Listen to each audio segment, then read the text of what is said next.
Welcome to the Legacy Women Network, a sanctuary for the woman who's done hustling from burnout, hiding her brilliance, or trying to do it all alone. I'm Jess Kiriakou, holistic therapist, business mentor, and founder of this sacred and soulful community. This is your space to show up fully, slow down with intention, and build a business and life that actually feels good, not just looks good on paper. Expect real talk, bold moves, and heart-led strategy from soul-led women creating positive change in the world. If you're ready to rise into your legacy without burning out or doing it all alone, you're exactly where you need to be. Let's dive in. Hello, Mel. Welcome to the podcast. I'm so excited to have you today. I'm excited for this. We've got lots of goodness to share. Yeah. So we'll jump straight into it. Tell me about your business, what you do, and the internal and business obstacles that you've had to overcome, limits, internal battles that you've faced when growing your business to get to where you are now. So I've been in business now 8 years in the online space. I started off in network marketing, which was really interesting. And, it was very much my apprenticeship into the online space. It taught me leadership, and it taught me team building, and it taught me values and all those types of things. And it really opened up that can of worms on personal development as well. I came from a lineage of poverty mindset. I came from the classic super negative family where nothing was ever going to be that good. There always had to be something wrong with whatever it was that you were doing, or why would somebody give that to you? People don't just do things for you. So for me, it was massive. I actually hadn't ever even heard the words personal development. When that was first said to me, I was like, what? Most people's response, right? Unless they've been exposed to this world, I probably would have said the same thing, 15 years ago. Yeah, exactly. So, for me, the journey has been, oh my God, I don't even know if there's a word that I could put to it, but wild fucking ride is what comes to mind. I think I saw you put up something on socials. It was like a roller coaster. I know I put memes up like that before. It's like you're just on a roller coaster and you go like holding on for the ride. 100%. You just don't know what's going to be around the corner. And I think that's what gets a lot of people, so I think a lot of people quit because there is no certainty. Yeah. And I literally was just driving my daughter to school this morning, and I was thinking to myself, I have trusted in myself and the universe to provide for 8 years. We've only just started dabbling in Facebook ads, in a really big way, which means that presence is now global. But before that, everything was built organically. And I just needed to trust in my brand and in what I did that the business was going to grow, but there was still so many times of uncertainty. I think my superpower in all of that has been I'm very adaptable, and I'm very, very good at pivoting.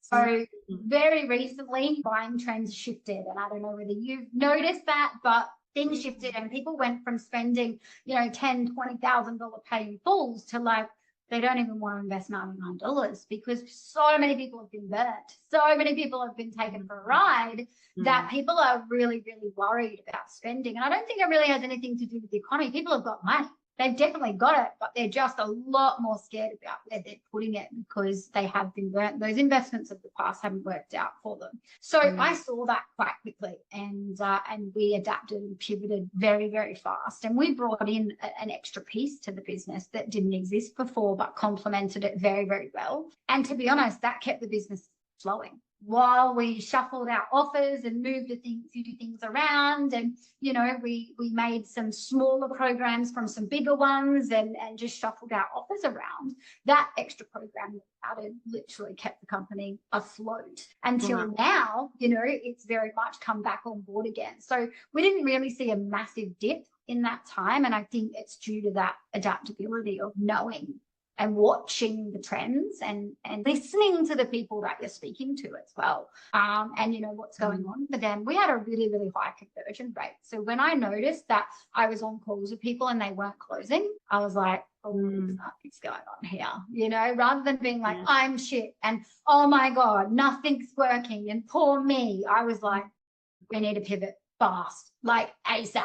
And we kind of got into that. So, that kind of just shares some of the very recent challenges that we came up against. And I think there's a lot of noise out there with coaches that are like, just stay with one offer and do one thing. And, and like, yes, you need to have your core offers and whatever. But I think so many people have taken that information and they're so rock solid now in their business that they're still trying to push porridge up a hill with the one thing that's not going to sell right now.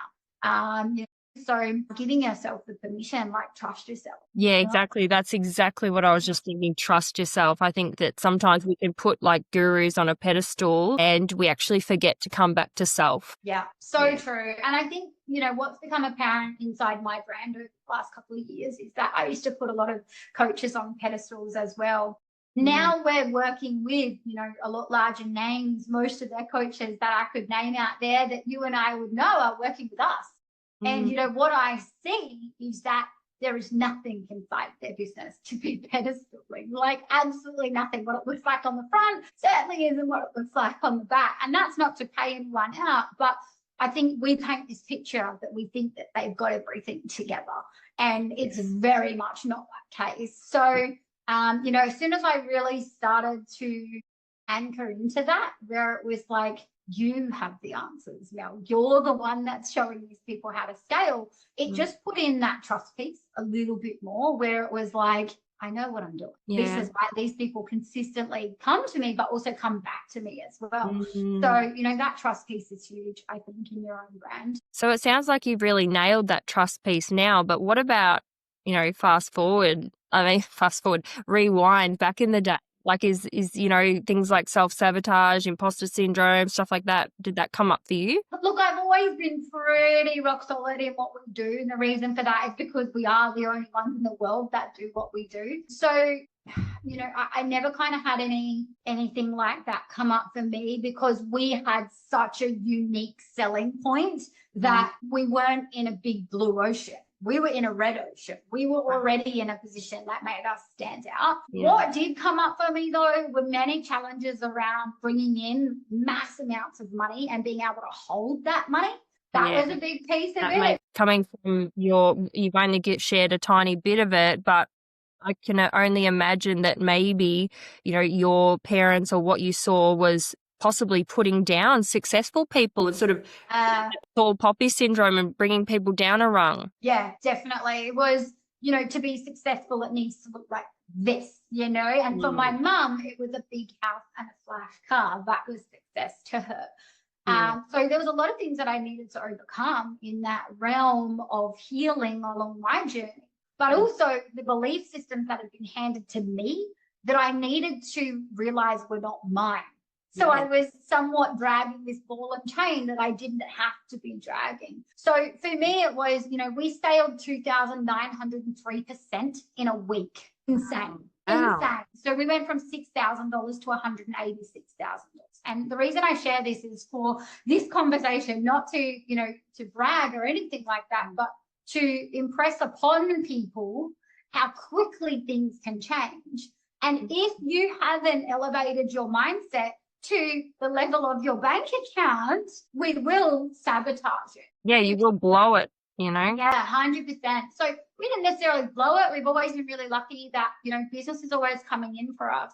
But there was definitely a lot of money spent on, I guess you could say, making myself feel better, right? So I was like, but I deserve this.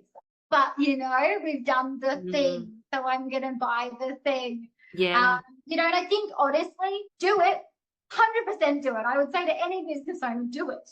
Do it, but know what you're doing in that moment. So I was very aware of what I was doing, although I continued to do it because it felt good at the time. I was very aware that at some point, Mel, we're going to have to pull this up. Right? Because you can't continue to go on like that.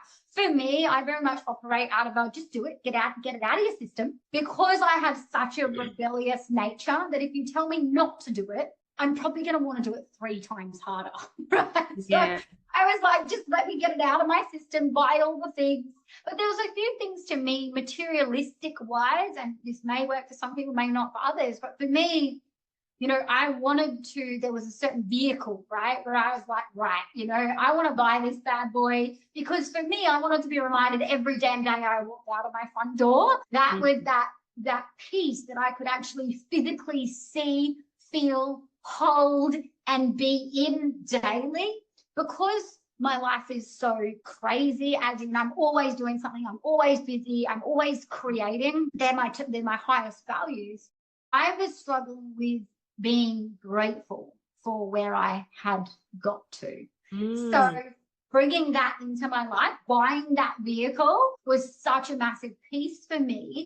In now every day when I get to sit in it, drive it, feel it, that is my anchoring into the gratitude. So I found that once I made that purchase, I really stopped looking for all the other things that were going to make me feel successful, because I got to sit in it every single day. So I guess, some people listening might be like, trauma's still there. And maybe there is, right? But for me, that was how my brain worked. And I needed to feel the thing, because you can create, especially in the online space, we're literally creating this world in fucking la la land.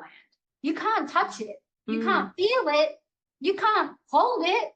You can't, I can't do anything with this massive, massive business that I've built that's physical and real. So, I needed to bring that reality into my life, because the changes that happen so quickly for us, the whole thing felt surreal. So I was kind of living in this la la land, I guess, where it was like, well, I know what we've created, but I can't see it or feel it. Yeah. I see it in my bank account, but there was nothing. So that was a big piece of it. I bought the car, did the thing, and things kind of changed after that. And we started shifting our money beliefs and the way that we held money in the business, because you walk out the front door and, for me, it's like, you are successful within, you've made it, right? And again, that was that piece for me, where that was something for me where it's like, well, when you get to the point where you can make purchases like that, and it doesn't affect your business, it doesn't affect your bank account, and that's when you regret, not when you're scrounging to buy the thing, right? Then that's when you are living that kind of fake lifestyle that you can't afford. So that was a really big goal for me to hit, was to be able to do it and not really notice it in our reality, so that I knew you can create those things and it doesn't take out of your business or your bank account, then you're good. And I think it's important to know that we can want nice things. We can want materialistic things, and that's part of the freedom that comes with building wealth, right? I think just very important to notice the difference. Is it coming from a place of tying our worth to it or not? But I think in your case, it was here's the evidence of all my hard work, I can see this material evidence, and that's beautiful. Yeah, and we're about to do it again, so that was almost 2 years ago now, and we're about to do it again. And the next piece of the puzzle for us was to be able to move to Bali. And, that's the next piece, that I can physically tie to the journey. So for me, it's always been about large milestones that I can see and feel and actually go and enjoy, because, money in the bank, that's great, but you can't doesn't necessarily bring you that enjoyment, doesn't necessarily bring you something that you can actually go and do. Yeah, exactly. The purchases that the business has allowed us to make has been things that have ticked off those goals, so for me, it's about the feeling and the actual tangible results, and we just keep setting that bar higher and higher of what we're able to create and feel at the same time. Amazing. So I guess on that, you were talking about, the mindset shifts and things like that. So what is the specific inner work that you've done to get here? Yeah, so probably about 5 years ago now, maybe 6 years ago now, I flew to Perth and I did MJB seminars. So that's with Mitchell Bean.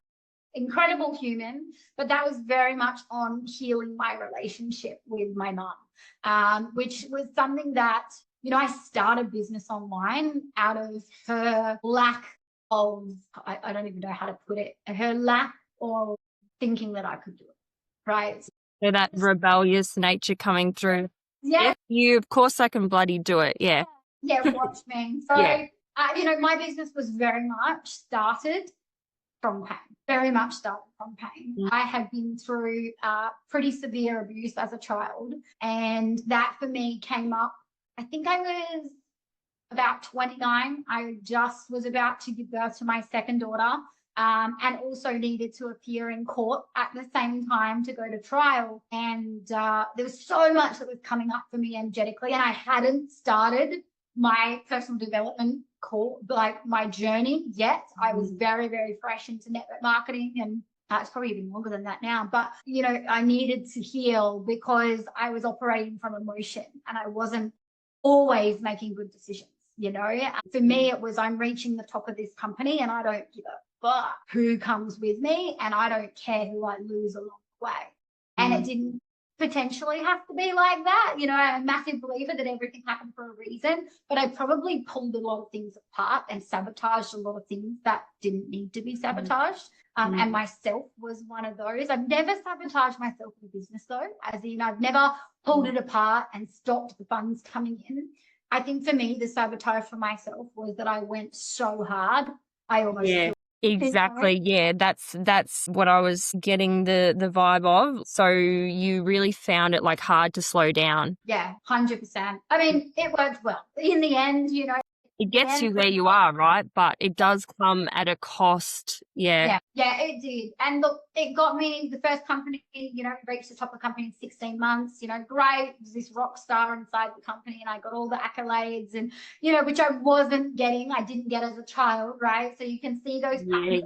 The significance. Seeking approval and all of those things. But then from there, it was the biggest gift ever, because that's where that personal development journey started. So I flew to Perth and I did a course with these guys, and it was my first really big investment. It was about $6,000. And that to me was just like, yeah. And, I was earning money, but I was just like, wow, how do people even charge that, But I was so ready to do the work. So that for me, I remember the guy saying to me, like, Mel, when you finish this program, things are going to taste different.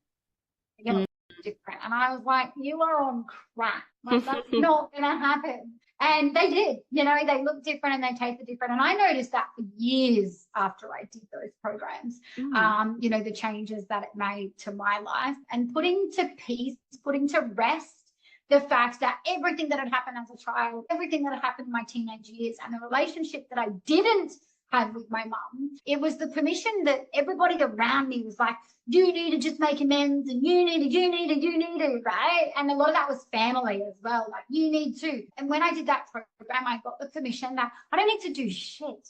I don't need to do anything. I need to heal what's inside me. And if I decide to sever the tie with this person, that's okay as well.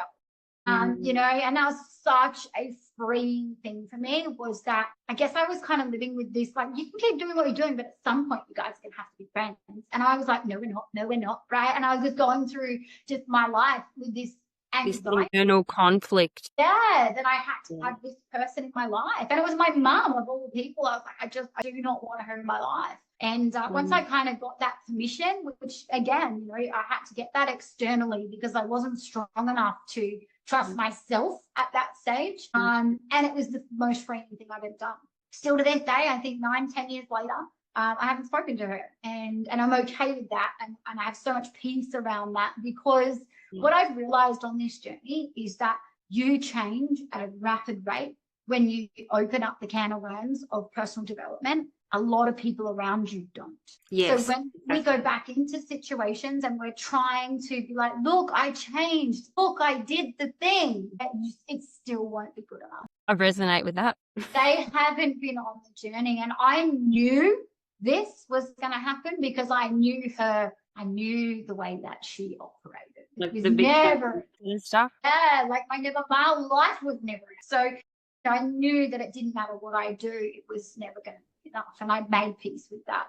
So now, people say, oh, but what happens if you got a phone call and, she's died? And I'm like, it's no different to if I was there. I would probably just have 5 or 10 minutes to myself to energetically say what I need to say and let it go. Society has told us that you need to go to the funeral and that's how you pay your respects. I don't need to do any of that, right? Like, I need to do what feels right inside me when that time comes. And again, you know, putting myself in a position to fly in where all of my family are going to be there. I don't get along with any of them. Like, what's that going to do for my nervous system? Am I going to be operating from a place of complete control? Fuck no. I'm going to be operating from fight or flight. Get me the hell out of here. I don't want to be around these people. I don't like you. Don't like you. You know, and I know that I've grown as a person, and I know that I'm not, my energy isn't welcome in that place now from my perspective. My energy is not welcome because I said it's not because they said it's not.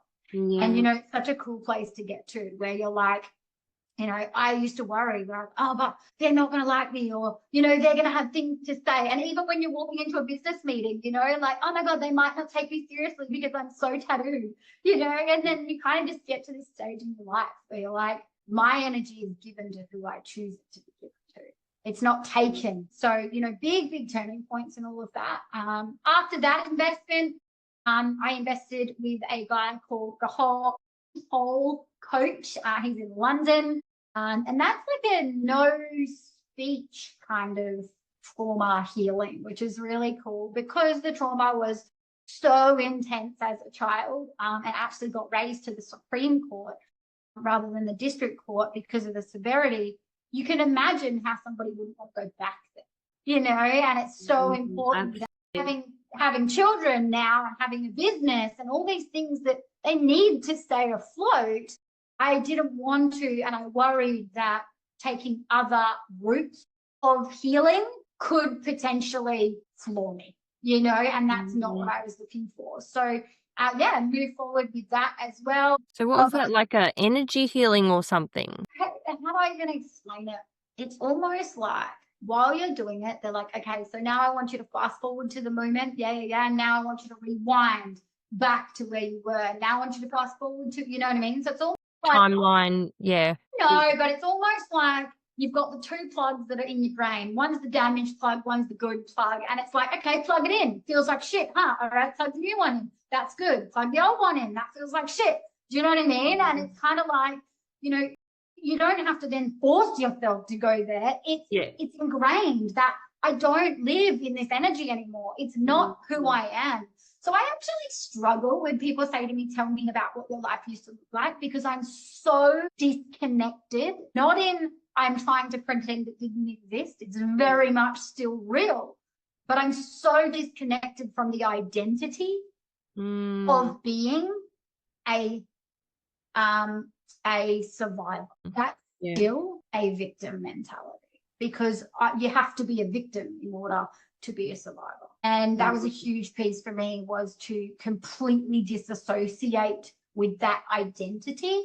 And now I really struggle to go back into that identity, and it feels yuck talking about it. Not yuck because I'm like, oh my God, you know, it upsets me. It feels yuck because I'm like, the energy, I don't want to play there. Oh my God, so many years of healing, but also so many years of fucking up. Like, so many years of fucking up. You know, those traumas for me ended up coming through a relationship, and I would pull everything apart, absolutely everything. And recently, you know, the penny has dropped. Okay, it's taken 38 years to get there.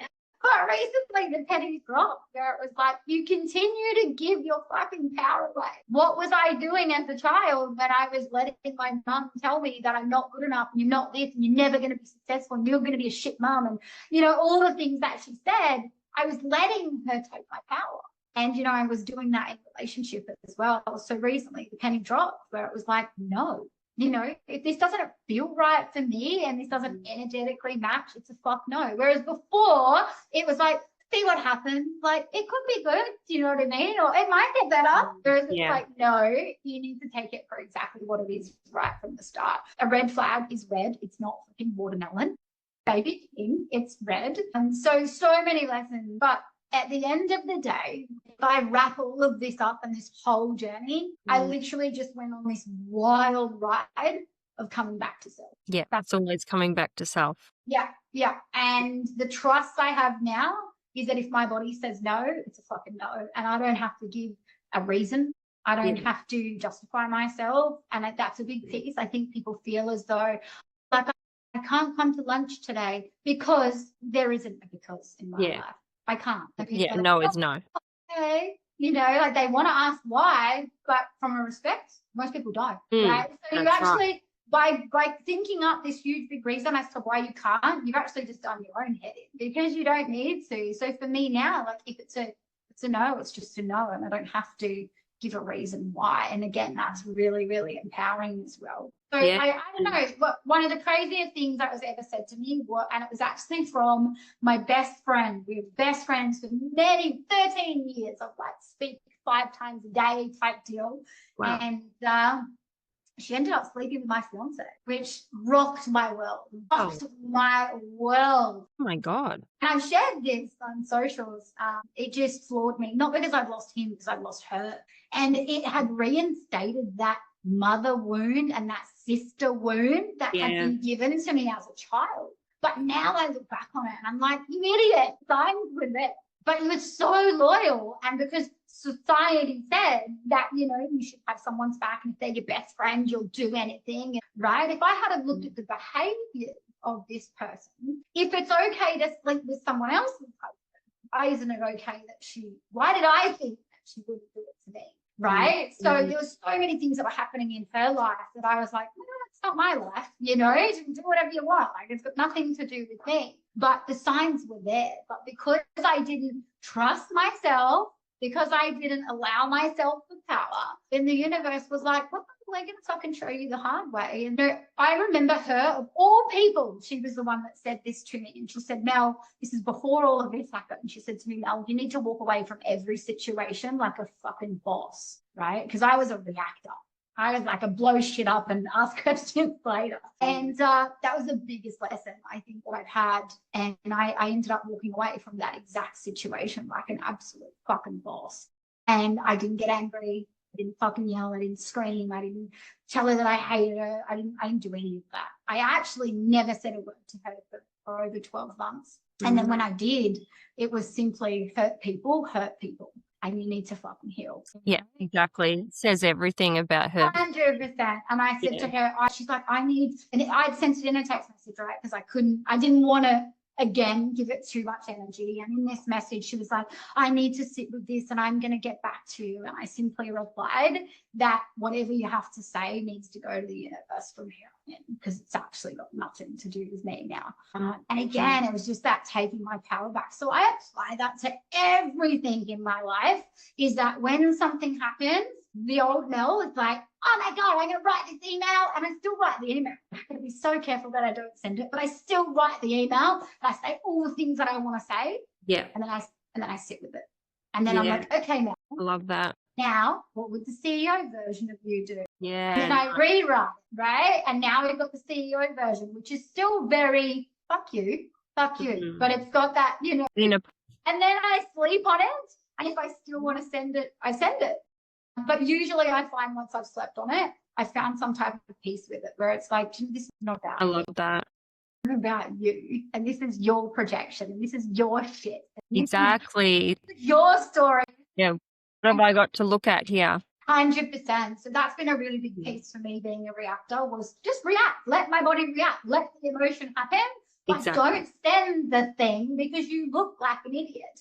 So, you know, that's been really, really huge. So I've found that now just those couple of little changes, I walk out of every situation like an absolute boss. I hope from the other angle, that's what it looks like. So very much the awareness piece and pausing and allowing yourself to respond rather than react. But as you said, also, of course, you're human, and allowing those emotions to come up and giving them space to actually process, and not just shoving them down and saying, oh, you know, judging yourself, I shouldn't be like this. Why am I blowing up and rah, rah, rah. And yeah, so that's brilliant. Yeah. And I think also, I mean, going through that trauma with my best friend was like my nervous system had to sit with that for 12 months, every day, every night, like nightmares, hot sweat, like all the things that needed to happen.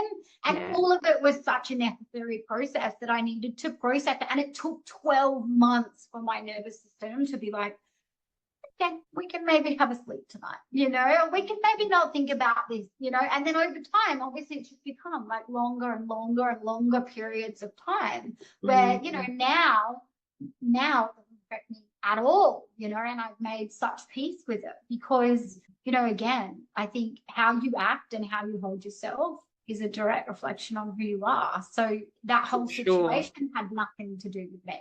Although I made it about me. Oh my God, poor me.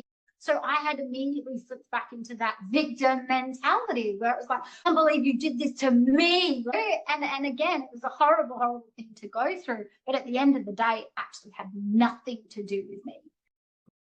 And it had everything to do with her and Kim and how they hold themselves in life. And I think it's okay to allow yourself, that victim space to go into that and be like, what the fuck, and allow yourself to sit in the shit, sit with the emotions and let it all process. But then not like setting up your tent and setting up all the cushions and the couches, like actually like being able to move out of that again. Yeah, 100%. Like I was doing snow angels in my shit for 12 months. Like I was just like, oh my God, I can't, like, how am I, I had to learn basically what it felt like was I had to learn how to talk and walk again because it was such a massive part of our life. My children knew her as an auntie. We spoke 5 times a day. So there was this attachment, right? I'd pick up the phone and be like, fuck, so I literally had to refunction, learn how to refunction.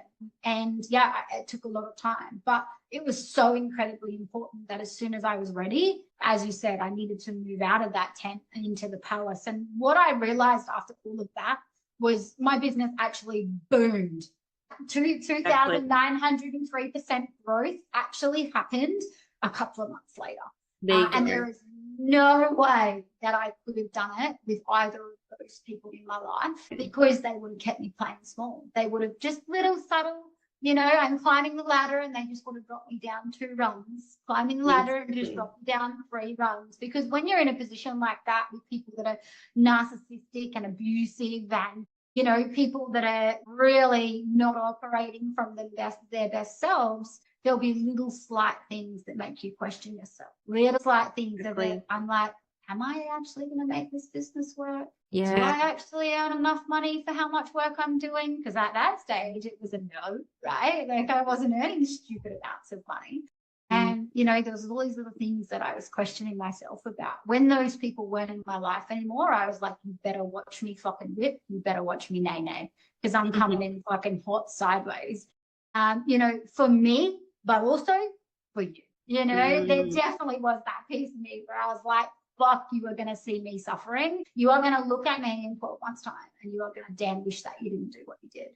And you know what? I'm okay to operate from that place where the people are like, oh, you operated from trauma. Yeah, maybe I did. But, it worked very, very well for me. What I needed to get rid of in that journey, though, was that hustle where I was literally working because I didn't want to feel. I would drive myself into the ground. Literally remember finishing one-on-one containers for 6 months and I'd filled them to the brim. I was back to back every hour for 9 hours straight, every day, 5 days a week. I was literally getting on a call and saying, okay, I've got to go. Like, I've got to run to the toilet because I literally had not stopped. It had almost killed me. So that was the next piece of the puzzle for me, was realizing that I was actually out of alignment and my values, my top 3 values were inspiration, communication, and adventure. And there were so many pieces of that I wasn't living within. And adventure was one of them. Like, I was creating success and my bank account was fucking amazing, but I was doing nothing. Exactly right.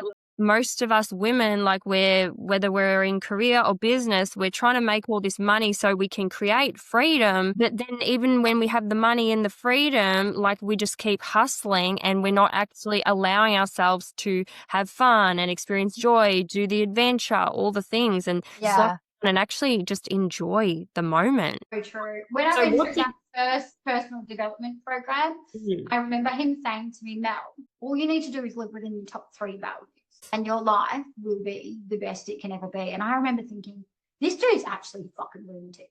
Like, he's a lunatic. I cannot believe I've just paid this much money to work with him. And you know what my life looks like now is inspiration, communication, and adventure. Exactly. But I needed to go through those processes to, again, come back home, come back home to hang on a minute. The reason this feels hard and hustly and, I'm really starting to resent my business is because I'm out of those core values that I wanted to build my business around. And I originally started working online because I have 2 daughters and I wanted to be able to work less, earn more, and literally just travel whenever we wanted. And that's what our life looks like now. But I needed to not do it to realize that I was not doing it and then go, hang on a second, there's some really big issues here. So that then led me to restructure the whole company and the way that my offers were placed. We now don't do any one-on-one. One-on-one with us is not an option at all.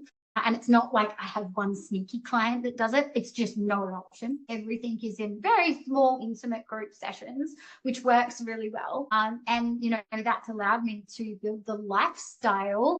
And what I realized, and this is what I teach a lot of, is if you haven't reverse engineered your business, meaning you know your exit strategy, you know exactly what it is that you're building and how you want the end result to look, you have no idea on how to build a business, because what you're doing is literally just throwing spaghetti at a wall and hoping for the goddamn best. And most of the time what happens is we end up giving ourselves a full-time job. So I got really clear on what I wanted to create. And it was, I want to live in Bali. I want to be able to travel between Brisbane and Bali. Like, this is my ideal lifestyle. And then start to recreate, well, how many hours a week do I want?